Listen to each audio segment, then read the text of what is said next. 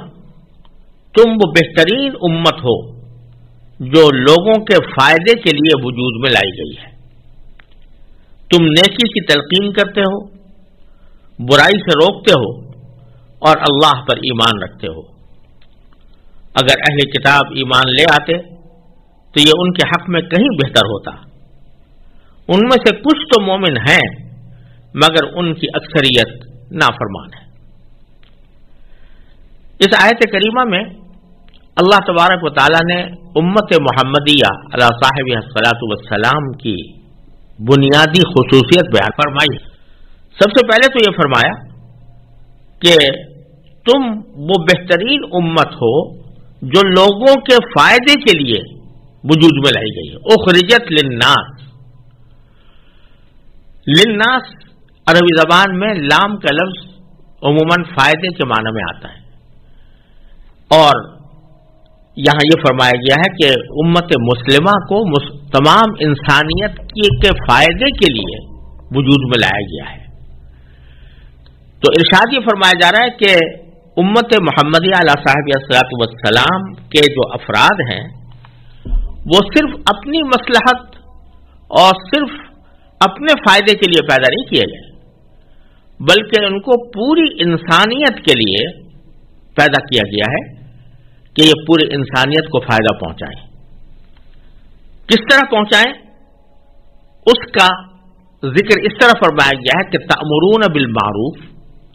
کہ تم دوسرے لوگوں کو نیکی کا حکم دو، وتنہون عن المنکر، اور برائی سے لوگوں کو روکو، وتؤمنون باللہ، اور خود اللہ پر ایمان رکھو. تو بتایا جا رہا ہے کہ امت محمدیہ علیہ صاحب الصلاۃ والسلام کی یہ بنیادی خصوصیت ہے کہ یہ اس لیے پیدا کی گئی ہے کہ نہ صرف یہ خود اللہ پر ایمان رکھے بلکہ دوسرے لوگوں کو بھی اچھائی کی تلقین کرے اور برائی سے روکے، پوری امت روکے. یہاں دو تین باتیں سمجھنی ضروری ہیں، کیونکہ قرآن کریم نے یہ اصطلاح بہت سے مقامات پر استعمال فرمائی ہے، جس کو امر بالمعروف، نیکی کا حکم کرنا، اور نہی عن المنکر، برائی سے روکنا کہا جاتا ہے. اس کی جگہ جگہ قرآن کریم میں ترغیب دی گئی ہے، اس کی فضیلت بیان فرمائی گئی ہے. تو اس سلسلے میں چند احکام اور چند تفصیلات جاننا بھی بڑا ضروری ہے. پہلی بات تو یہ کہ اس سے پہلی آیات جو میں نے تلاوت کی تھی اور ان کی تفسیر عرض کی تھی، ان میں یعنی سورہ آل عمران کی آیت نمبر 104 میں قرآن کریم نے یہ فرمایا تھا کہ وَلْتَكُمْ مِنْكُمْ أُمَّةٌ يَدْعُونَ إِلَى الْخَيْرِ، کہ تم میں ایک ایسی جماعت ضرور ہونی چاہیے جو لوگوں کو بھلائی کی دعوت دے. تم میں سے ایک جماعت ایسی ہونی چاہیے. یہاں پوری امت کو نہیں کہا گیا کہ پوری امت دعوت دے بھلائی کی طرف، لیکن یہاں اس آیت میں فرمایا جائے کنتم خیر امت، یہاں یہ نہیں فرمایا کہ تم میں سے ایک جماعت ایسی ہے جو اس کام کے لیے نکالی گئی ہے، بلکہ پوری امت کو کہا گیا ہے کہ اس کو انسانیت کے فائدے کے لیے پیدا کیا گیا ہے، اور وہ اس طرح کہ وہ لوگوں کو بھلائی کی تلقین کرے اور برائی سے روکے. دونوں آیتیں اپنی اپنی جگہ برحق ہیں اور دونوں کا ایک مفہوم ہے. بات دراصل یہ ہے کہ امر بالمعروف اور نہی عن المنکر، یعنی اچھائی کا حکم دینا اور برائی سے روکنا، اس کے دو معنی ہوتے ہیں. ایک معنی یہ ہے کہ کوئی شخص اپنی زندگی کو اس کام کے لیے وقف کرے یا اپنی زندگی کا بنیادی مقصد یہ بنائے کہ وہ لوگوں کو دعوت دے گا، اسلام کی دعوت دے گا، اسلام کے احکام کی دعوت دے گا، اور عمومی خطاب کے ذریعے دے گا، یعنی تقریروں کے ذریعے، تحریروں کے ذریعے انسانیت کو عام طور پر دعوت دے گا کہ تم اچھائی کو اختیار کرو، برائی کو روکو، عمومی خطاب کے ذریعے۔ یہ عمومی خطاب کے ذریعے لوگوں کو دعوت دینا اور ان کو اسلام کی طرف بلانا، اسلام کے احکام کی طرف دعوت دینا، یہ ساری امت کا کام نہیں ہے، بلکہ یہ فرمایا گیا کہ اس کے لیے ایک جماعت ہونی چاہیے جو اس کام کے لیے مخصوص ہو۔ وہ وہی جماعت ہوگی جس کے اندر اس کام کی صلاحیت ہوگی، اس بات کا علم ہوگا، کیونکہ اگر ان کے پاس صحیح علم نہیں ہے کہ اسلام کی تعلیمات کیا ہیں تو وہ دوسروں کو صحیح تعلیم و تربیت نہیں دے سکے گی۔ وہاں مراد ہے انسانیت کو اور دوسرے مسلمانوں کو عمومی دعوت دینا، عمومی خطاب کے ذریعے دعوت دینا، تقریروں کے ذریعے، تحریروں کے ذریعے اور اپنے عمل کے ذریعے۔ اور یہاں جو فرمایا جا رہا ہے کہ پوری امت اس کام کے لیے نکالی گئی ہے، اس سے مراد یہ ہے کہ ایک دعوت وہ ہے کہ جو ہر انسان کے ذمہ فرض ہے کہ وہ اپنے حلقہ اقتدار میں، اپنے اثر و رسوخ کے دائرے میں جب کوئی برائی دیکھے تو اس برائی کو دور کرنے کی کوشش کرے۔ مثال کے طور پر ایک مسلمان ہے، وہ اپنے بھائی کو دیکھتا ہے کہ وہ کسی برے کام میں مبتلا ہے